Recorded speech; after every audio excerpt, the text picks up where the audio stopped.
Welcome back to the UFC Casuals. I am your co-host Andrew, joined by my other co-host Bobby. We are a couple of days removed from an amazing event on the weekend at UFC 284. We had number one versus number two, pound for pound in the world, squaring off. It was an amazing fight, but there was a lot of other good fights on this card as well, and we're going to talk about all of those later. But I don't want to waste any time. I mean, it was an amazing main event Saturday night. Bobby, what were your thoughts on Islam versus Volk? It was awesome, man. Pound for pound, number one versus two, and it delivered 100%. I loved the fight. It was fantastic. I'm not mad about the decision. I actually agree with it. I had it at 3-2. I agree with two of the refs. I don't like the 4-1 score, but I was happy with the fight. It was fantastic. It was entertaining. Both of those guys solidified themselves. It was awesome. Yeah, I agree with you. I thought the 49-46 was harsh. That second and Mhm. third round were so close.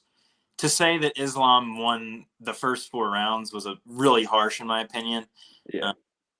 But these two fighters showed a lot in this fight that maybe we didn't see coming. I mean, Volk's hmm wrestling defense was so solid, so good. Islam timed some amazing takedowns. I remember in that fourth round when he got Volk's back, but Volk kept finding a way to get back to his feet, man. And I mean, then on the feet, I mean, when you say you were impressed by Islam striking, Absolutely, I was 100% impressed. It was incredible. There were some rounds where he outstruck Volk. Overall, I'd say Volk had the advantage on the feet, but Islam impressed me big time. He had a great fight.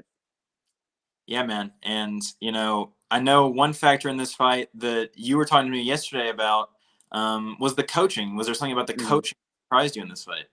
Well, yeah, with Islam, he didn't have Khabib this fight. This is his first fight without Khabib in his corner. And if you remember during the Oliveira fight, during the first round, he drug Oliveira over to his corner and, was hearing coaching advice from Khabib to try and work him on the ground. And he didn't have that this fight, and he wasn't able to get that submission he was probably looking for. So I can only wonder how much not having Habib in his corner really impacted how he fought. Yeah, and I remember. I mean, you were saying in the Oliveira fight. I remember that in the Dan Hooker fight as well. He dragged Dan Hooker over to the corner, and you hmm could hear Habib screaming, coaching Islam through that Kimura when he subbed Dan Hooker. Um, hmm which Dan Hooker, by the way, I mean, we've seen Speaking of him, been speak heard active on Twitter. been very active on Twitter today with some harsh accusations against Islam Makhachev. Yeah, pretty baseless ones. I saw he tweeted something about prove me wrong or something, but I don't know how we're supposed to prove him wrong. He hasn't put out any proof himself. It Right. was I don't know what he was thinking. Prove yourself right, Yeah, I don't know what to make of it. I think there's such a slim chance that he's telling the truth. But it was ridiculous. I'm not paying it much mind. Islam won. Well, we can talk and worry about that if maybe something more comes up out of that. Yeah, Um, if there's an investigation started by the UFC, then that could be something to look into. Something that all right, that might catch our eyes. But right now, they just look like baseless claims. and regardless of these accusations, it's not taking away from how great of a fight this is. I Yeah, don't want the people chanting robbery to take away from this great fight either, because I think we got maybe the fight of the year, and it's only February, right? I mean, and you're not going absolutely. to make a better fight than this number one versus number two, and it delivered. hmm Yeah, I don't agree with anybody saying robbery. It certainly wasn't that. I was rooting for Volk. I wanted him to win, and it could have been 3-2 Volk. You could make a case for that, but I had it scored 3-2 Islam. I had Islam taking 1, 2, and 4, and then I had Volk taking 3 and 5. So I think Islam deserved the win since we're going on a round by round scoring. I'm not mad at the decision at all. Right. When you go on a round by round scoring basis like this, and I mean, I remember, I mean, let's be honest, Islam easily took 1 and 4, right? Like those are the clear Yeah. rounds one. And hmm Bulk, you can say obviously won five. So then when you go on a round by round basis like that, and there was no 10-8s, and hmm three were so close, and Islam has 2 rounds absolutely, then he just has to take one of those close rounds. And I mean, it's all goes down to opinion of the judges, and all three judges had it for Islam Makhachev. hmm And I So don't blame him. I don't agree with the 4-1 scorecard. You didn't either. I don't think anybody liked that, but the 3-2 ones I was fine with. And even if they did give both the 3-2 on that last scorecard, it still wouldn't have made a difference. I mean, what's done is done. So an amazing performance from both men, a very close fight. Another amazing performance Saturday night came in the co-main event of the evening. Yair Rodriguez, like we kind of predicted, right? Mm-hmm. Completely outclassed Josh Emmett on the feet. I mean, beat up that body with those body kicks, man. And he took advantage. He threw some great elbows too. And then he got to the ground and he subbed Josh Emmett. What were your thoughts on that fight? With the triangle, yeah. Yeah, we were right about Yair being a better striker technically. We absolutely saw that on display. And what he did best was he did a fantastic job of avoiding those huge Emmett shots. He has that knockout power, and he did a perfect job of avoiding those. He barely took any shots, and he won that fight very handily. I mean, it wasn't close. And to win by submission was not something I expected to see. I thought it'd either be a knockout or a decision win. I predicted the decision for Yair. So to win in that fashion, it was just such a great, well-rounded fight, and it's gonna be fun to see him fight Volk for the featherweight title. Yeah, man. I mean, we said in the preview episode last time, Josh Emmett, he has the power advantage. And we kind of, in the back of our minds, probably knew, hey, the only way Josh Emmett's going to win this fight is if he gets that knockout. And he did land one big right hand that first round, and it did get Yair's attention, but it did not make a difference, really. I mean, Yair completely outclassed him. It was a masterful performance from Yair Rodriguez. And like you said, it sets up an awesome featherweight title fight whenever it can happen between Alexander Volkanovski and Yair Rodriguez. And, I mean, from that main event, right? Volk showed levels to his game that we didn't expect. So it's gonna be hard for Yair to, probably compete with Volk. But hey, the best fight you can make at featherweight right now. Absolutely the best fight you can make, and he's absolutely deserving of that title shot. Yair is. I don't think he'd beat Volk. Volk's on another level. I think you can still make a case that Volk's pound for pound number one right now. He probably won't be in the new rankings, but still, top two fighter in the world regardless. I don't see him beating Volk, but Yair put on a show.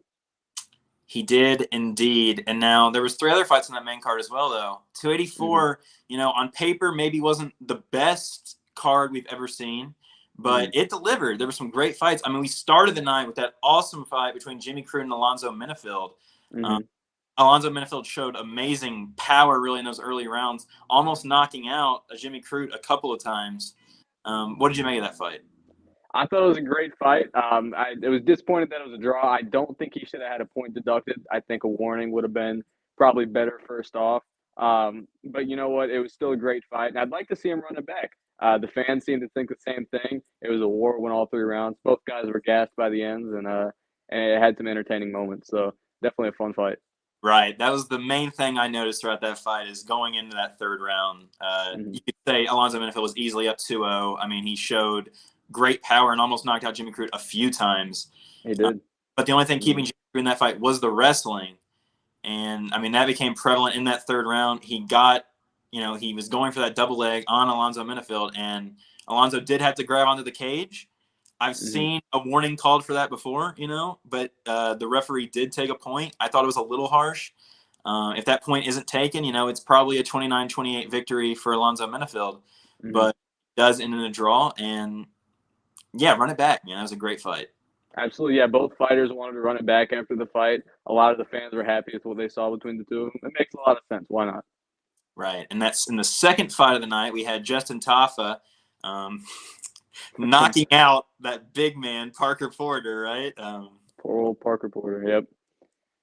Yeah, that one felt like that felt like the UFC set up a knockout for that Australian home crowd. With all due respect to Parker Porter, that wasn't a fight that was meant to be made. Look, the Australians got their knockout. They got another one. Well, they got a submission in the next fight after that. But still a great knockout by Taffa. Not a lot to say about that one. I wasn't super excited. I mean, it was still fun to watch. We got a knockout on the main card, so it was all right. Yeah, I remember telling you, like, as they were walking out, I was telling you, I was like, maybe the UFC was anticipating, hey, maybe Jimmy Crute will get knocked down in the first fight, and that Australian crowd will kind of be taken out of it. We need to get a knockout for an Australian no matter what on this card. And that's how it felt to me, Yeah, absolutely. I'm with you.